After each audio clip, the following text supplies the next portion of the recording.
bahay serye! Ito na ang kanyang ginagawa ngayon. Ang ina-assemble niya ay... Dito na naman kami ni Sanya.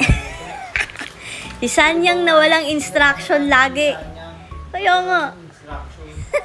So ano yan, console. Lalayin namin dun kasi tingnan nyo, wala na console sa TV namin. Nakakalat na yung speaker, ganyan. Tapos yung scratcher ng pusa. So ayan, inaayos na niya.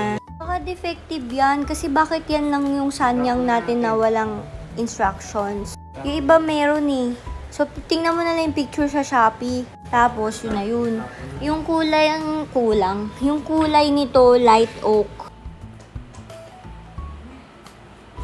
Okay.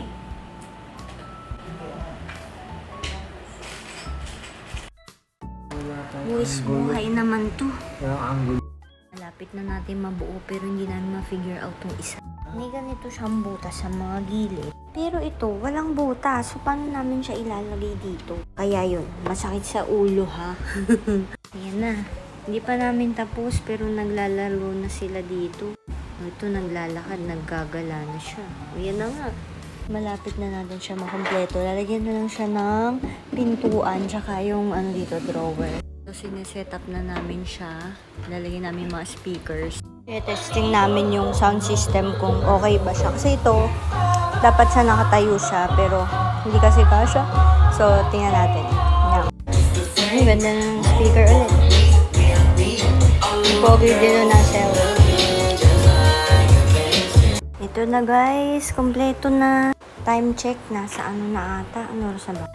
12:57 na. Late na mga first one, pero natapos na. Hirap nga kasi pag wala instructions eh. So, winulaan. Tapos, medyo nag-pause na unti kasi nga hindi ma-figure out. Pero, at least okay na siya ngayon. Ang ganda niya. Ayun, diba?